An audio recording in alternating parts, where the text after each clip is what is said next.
Alrighty, can everyone hear me?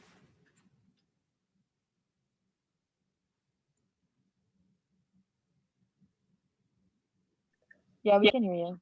Wonderful. All right, well, let's kick things off. I'll try not to hold you up too long. I sent out a, with Emily, I guess Emily and I sent out a press briefing, which goes over quite a lot of recent legislation that we signed this past Sunday, policies changing the executive branch, as we talked about last week, really helping with the administrative transition, and I'm grateful to have seen them pass it. The assembly, that is. Policy 1715 creates a referendum on the upcoming UPUA election ballot. I'm grateful for, specifically for Onward State, for covering that and helping publicize it. And we'll have a few graphics out later today as well, in which I encourage you to feel free to share and really help get the word out there. Test prep week. We are currently in the midst of test prep week. I was going to show you a book to actually demonstrate what the books look like. They're pretty cool. But I just handed them off to a student right before this. So ironically, they're flying off the shelves, if you will. Stop on by the UPUA office sometime this week to pick one up. Resolution 5815 calls for the addition of the DEI tab on the interactive map for the campus. And then 59 through 60 work to really hone in on our legislative docket. This is just really a list of different initiatives, legislation that the UPUA has supported from really its beginning all the way through now. And the way it works is every time that we support or oppose a piece of state, federal, or even municipal legislation, it becomes the official stance of the student body. And so it's pretty important when going into meetings with elected officials that we have that on hand and we can show, hey, you know, maybe one year we, for example, oppose the Prosper Act, but maybe a different year we support it if the assembly were to pass some sort of a resolution indicating that. Some bills that we added include the Crown Act, creating a respectful and open world for natural hair act, banning hair discrimination in light of several Penn State students, including some of our football players who were discriminated against for their natural hair, the Environmental Justice Mapping and Data Collection Act, and the Violence Against Women Act's reauthorization, as well as a slew of state legislative bills that will ask all of our respective elected officials.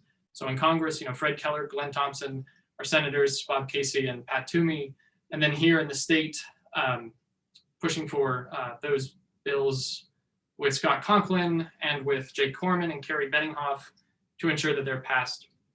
That's the goal. You can feel free to check out the legislative docket in that link attached to the briefing too. Last week, we had a follow-up meeting regarding the sexual misconduct survey. I've seen the data. It exists. They have it.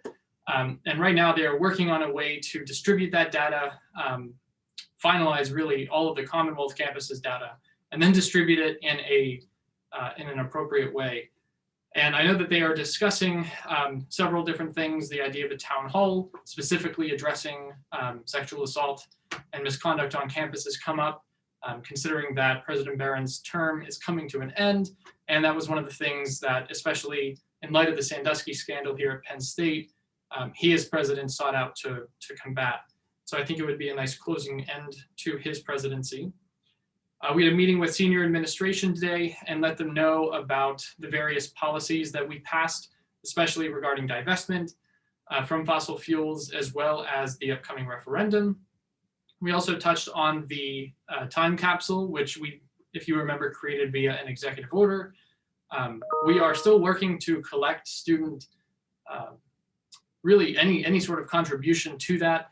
I know that the administration expressed interest in providing a few things, but especially from your outlets, if you have even just some memorabilia from your various outlets that you'd like to include in there, please feel free. And I think we're going to try to find a way to get students to actually submit their stories too via a Google form. It won't be open for very long because we really are coming down to the end of our terms here and want to make sure that it's finished up by then. But really, in many ways, putting the lid on 2020 and moving on is looking better and better because they are on board with it. I had a meeting with the sole the sole non-write-in candidate for the executive ticket within the UPUA elections, just to talk about the current state of the university as well as the UPUA. We answered any questions they might have about transition, and everything there seemed to go pretty well. We'll have, of course, plenty more once the election happens.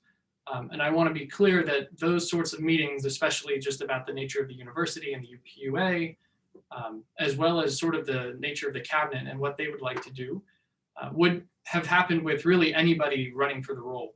It's not necessarily a partisan thing to meet with anybody who will come into your spot. And I hope that that's a precedent that future UPUA presidents take as well, in ensuring that smooth transition into the next administration. And lastly, I'll just remind you that student fee board applications are open through April 2nd. This is a great way to help decide where millions of your student fee dollars go. It's been an absolute honor serving as the one of two de facto members of the board this past year.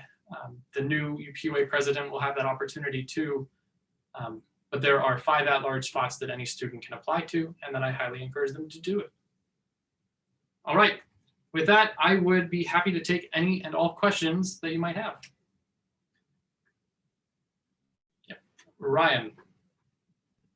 Zach, could you explain how UPUA's budget goes from assembly to assembly, kind of what that transition is like? Because I remember it briefly being discussed and touched on last year, but I'm just wondering if you could talk about that a little bit. Of course, yeah. So the way that the UPUA is funded is through the student fee. That fee money gets distributed to student organizations, offices, and the like for the upcoming year that summer. So I believe it's June 30th is the last time in which the 16th Assembly will be able to spend any leftovers that we have from the 15th Assembly. After that, it goes back into the student fee board pot, and the 16th Assembly is given their allocation for the upcoming year. Now, every year, the UPUA sets aside a certain reserve fund, which I believe this year was $6,000 or $7,000 for the next Assembly, just in case, and this probably would only happen in a totally normal time in which we're funding things like ice cream and whatever, to help increase awareness of various issues on campus.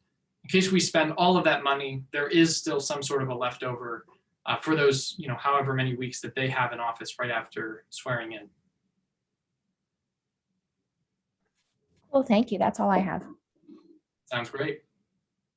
Yeah, it's an exciting process. Come on out to a student fee board meeting too. It's 8 a.m., an absolutely wonderful time. On Fridays too, at that, an absolutely wonderful time to see how your fee dollars are spent.